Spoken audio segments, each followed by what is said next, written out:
Olá, gente, tudo bem? Bem-vindo ao podcast do site RD News. Como você tá? Tá tudo bem por aí?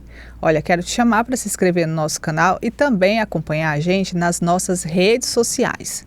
Gente, nós aos poucos estamos aí conhecendo a equipe nova do prefeito de Cuiabá, Abílio Brunini, e também da prefeita de Várzea Grande, a Flávia Moretti. Aos pouquinhos nós vamos trazendo essas pessoas que são importantes aí para a cidade andar.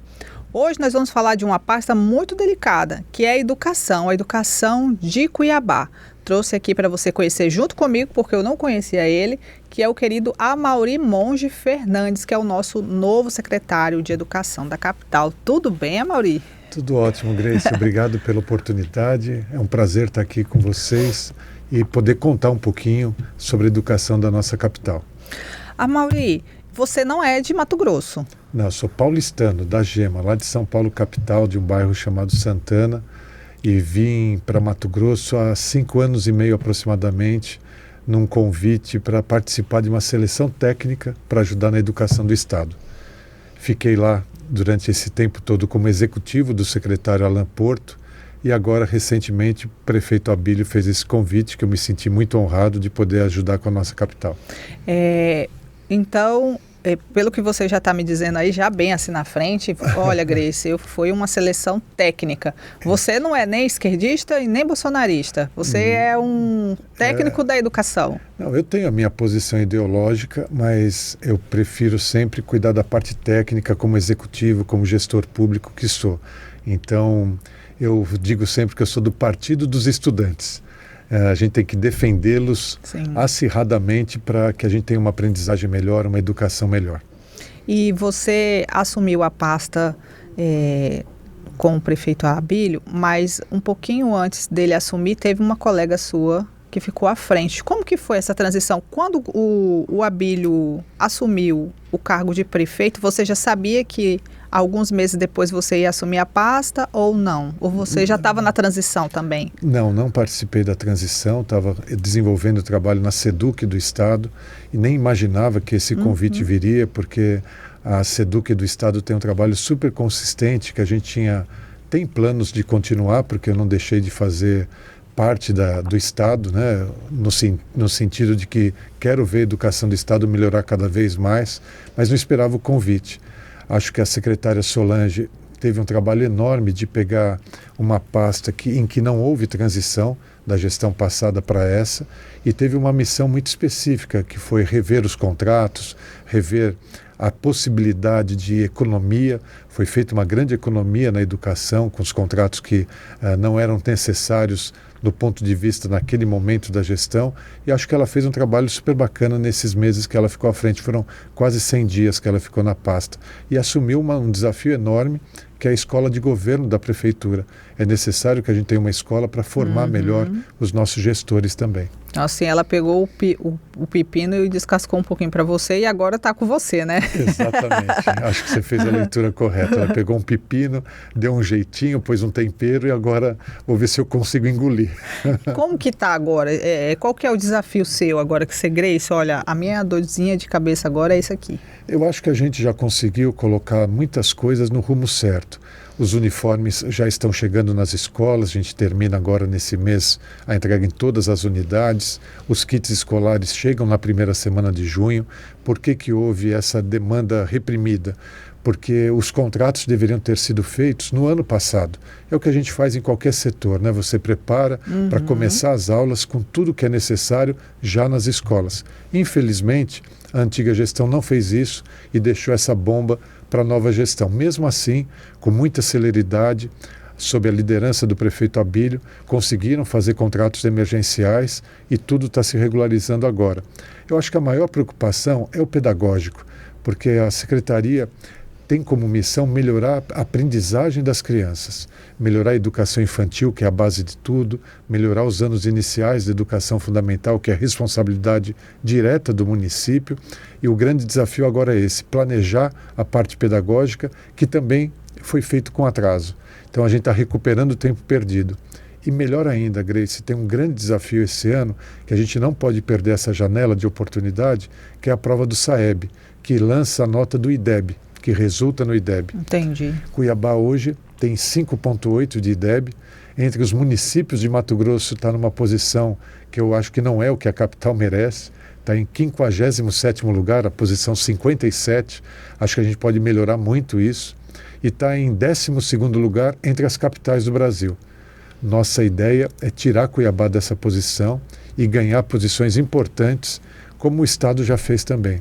Entendi. Amaury, voltando ao assunto dos kits e uniformes, a gente sabe que as redes sociais é uma ferramenta importantíssima para a gestão. Sim. E muita mãe, muita família está reclamando dos kits. Inclusive, quando o prefeito chegou a postar um vídeo, eu cheguei a acompanhar a repercussão dos comentários e muita gente falou que não recebeu. Então, eu queria que você reforçasse um pouco mais sobre isso, até para tranquilizar. Eu te dou até os números, né? Hoje, a gente tem 62% da quantidade de uniformes comprada já entregue e já distribuída. Mas a gente recebe isso fracionado. O que significa isso? Que pode ter escola que recebeu os tênis, mas ficou faltando o short saia. E isso a gente está fazendo o controle e até o final dessa semana, provavelmente, a gente completa o 100%. Mas perto da situação que a gente pegou de sair do zero, correr atrás de fazer contratos emergenciais, acho que a gente conseguiu uma grande evolução. Os pais têm toda a razão de estarem não satisfeitos, mas a gente está fazendo o máximo possível diante da conjuntura que nós pegamos. Para você ter uma ideia, a antiga gestão nem investiu o dinheiro constitucional previsto para a educação. Poderiam ter comprado os uniformes antes. A gestão passada, no ano passado especificamente, usou menos de 19% do orçamento para a educação, quando é obrigatório, por lei, usar 25%. Essa diferença pagaria os uniformes adiantado, não deixaria a folha de pagamento atrasado e deixaria a situação normal para que as aulas tivessem início. Infelizmente não foi isso que aconteceu e nós estamos colocando a casa em ordem. Então, você acha que lá é que em junho todo mundo já vai ganhar o seu uniformezinho e o kit? Até a primeira semana de junho, todo mundo com o uniforme completo e o kit escolar até o dia 9 de junho. Certo. Então tá aí, gente. Tá aí a orientação do secretário. E com esses números que eu te passei, Grace, 62% já estão nas escolas. O que pode acontecer, olha, chegou a camiseta, não chegou a bermuda, mas vai chegar agora nos próximos dias. A ideia seria aí para o ano que vem, né? Que aí vocês já vão estar tudo equilibradinho, se Deus quiser, é entregar tudo, né? Exato. A nossa programação sempre, até o dia 15 de janeiro do ano, ter tudo nas escolas, não só o uniforme, o kit pedagógico, mas os materiais didáticos que a gente usa, e já iniciando a semana pedagógica, que normalmente acontece uma semana antes do início das aulas, para os professores com muita formação continuada, formação sistêmica. Amaury, um ponto também que eu vejo as famílias falando é a respeito da educação infantil, né? A educação começa quando é pequenininho. É um desafio para vocês, essa questão do ensino infantil aqui da capital? É um desafio e a gente está fazendo uma grande mudança na educação infantil. Ela sempre foi vista como uma coisa de lado, né? Não tem tanta importância assim, o que é um erro estratégico fundamental para qualquer gestor público e para as famílias também. Tem muito pai e mãe que quer ter a tranquilidade de deixar o filho lá na educação infantil, nas nossas escolas de educação infantil, desde a creche até os 5 anos de idade, como um alívio, né? Olha, vou deixar lá, vou trabalhar, está tudo certo, sem se preocupar se o trabalho pedagógico está sendo feito. A criança tem o primeiro corte neural aos 6 anos de idade. Até os 6 anos, tudo que você colocar na criança é como se o cérebro dela fosse uma esponjinha. Ela absorve e consegue desenvolver a cognição de uma forma ativa. O que aconteceu? Muitos anos se passaram e nada foi feito estruturado para a educação infantil. Agora, a gente está lançando um programa chamado Programa Contagie, que é o método Montessori antigo. O método Montessori antigo, para quem não tem muito conhecimento, ele faz uma construção autônoma do indivíduo, sem se preocupar muito com o acompanhamento e estimulação da criança. Famílias abastadas vão muito bem nessa seara, como Jeff Bezos da Amazon, Bill Gates, foram criados e educados em escola Montessori. Só que isso está no passado. O que nós fizemos agora? adaptamos o método Montessori para a modernidade. Então nós colocamos um material agora que usa toda a metodologia montessoriana, só que com acompanhamento e com estimulação, ou seja, com intencionalidade. A criança, até os 5 anos, vai sair pré-alfabetizada para ser devidamente alfabetizada aos 6 e aos 7 anos, nos anos iniciais da educação fundamental. Educação infantil está completamente mudada em Cuiabá. Começamos a formação dos titulares dessa função que cuidam das nossas crianças. Na semana passada, no Hotel Fazenda, foram mais de 3.000 profissionais já formados para o programa Contagie. Então tá. Tem também outra questão, eu até separei aqui, porque a questão das cuidadoras de criança com deficiência. E foi o pepino que a sua colega pegou logo de início, né? Que foi essa questão das CADs. Resolveu? Resolveu. Não foi fácil, porque teve que ser feito um contrato também emergencial. Nós temos uma demanda de mais de 2.000 crianças com síndrome, com algum tipo de neurodivergência, né? Pode ser o TEA, pode ser qualquer outro tipo de neurodivergência. E nós já estamos com 1.700 CADs em atuação. Estamos fazendo o aditivo do contrato para atender ainda aquelas crianças que não tiveram atendimento por falta de laudo, mas a gente já está fazendo esse atendimento também, e a recomendação, a orientação do prefeito é atender todas as crianças com a CAD respectiva. É um processo complicado, porque encontrar bons profissionais não é fácil. A empresa terceirizada enfrenta problemas na seleção das pessoas, mas a gente, graças a Deus, tem conseguido resolver essa questão com tranquilidade agora. O senhor pode explicar para as pessoas qual a importância, qual que é o trabalho que elas fazem? Porque, eu sei, mas muita gente não conhece. Claro, a CAD, como o próprio nome diz, é o cuidador da criança que tem algum tipo de deficiência. E ela ajuda principalmente na mobilidade, na limpeza, nos cuidados pessoais ao longo do dia. Ela não se envolve no pedagógico. Quando muito, ela pode ajudar a orientar que o aluno pegue a caneta, pegue o lápis, movimente o caderno de alguma forma, mas ela não se envolve no trabalho pedagógico. É de cuidados pessoais mesmo. E aí ela fica nas creches e nas escolas? Em todas as unidades que tem algum tipo de aluno com esse tipo de necessidade. Então elas ficam tanto nas creches, nas EMEIs, escolas de educação infantil, quanto nas escolas de educação fundamental. E aí algumas famílias falam assim, a mesma cuidadora, não, tipo assim, né, matriculou, aí que se deparou não era a mesma. É verdade. É importante manter o vínculo, porque tem muitas crianças que criam esse vínculo com a CAD. E para quem tem TEA, que é o transtorno do espectro autista, ou qualquer outro tipo de neurodivergência, esse vínculo é muito importante. Qualquer mudança complica. Então nós temos tido cuidado de tentar manter o vínculo que já existia com CADs anteriores. Mas no processo de mudança de empresa, mudança contratual, nem sempre isso é possível, porque não depende só de nós. Mas nós temos orientado para que sim, seja mantida de preferência a CAD anterior.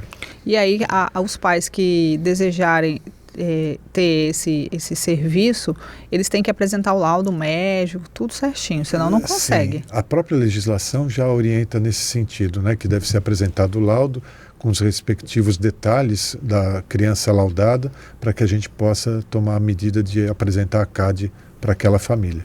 É desafiador mesmo. Secretário, e dinheiro para a educação tem? Vai ter? Está previsto no orçamento? Como que está aí? Porque é uma pasta importante, né? Sim, é a maior pasta do município em número de funcionários, né? Nós temos quase 10.400 funcionários. Caramba! Muita gente envolvida nesse processo, são 171 unidades escolares, e o grande desafio é você fazer a boa gestão disso. Como eu disse, há pouco não foi utilizado o valor que devia ser utilizado nos últimos anos da última gestão. Se a gente usar de forma responsável, equilibrada, os 25% da educação, dá sim para fazer um bom trabalho. E nós vamos lançar, nos próximos dias, eu estou brincando que a gente está pondo o time de educação em campo agora para ganhar o campeonato. Já passou aquela fase de escolher o técnico. Sim, é tensa. De colocar o pessoal para ver como é que como é que estão os outros times, e agora a gente vai ganhar o campeonato. Nós vamos colocar 11 medidas que já estão em andamento, como se fosse um time mesmo, para ganhar o campeonato. E é possível sim fazer. Eu acho que tem uma coisa muito importante que o prefeito Abílio orientou. Vamos fazer uma gestão baseado em evidências, buscando resultados, mas sempre baseado em evidências. O que significa isso? Baseado em casos de sucesso. Olha, nesse ponto na educação está funcionando onde? Vamos buscar experiência, trazer para cá e adaptar a nossa necessidade. A gente não precisa inventar nada. Dá para fazer gestão pública, gerando resultados, sempre baseado em casos de sucesso.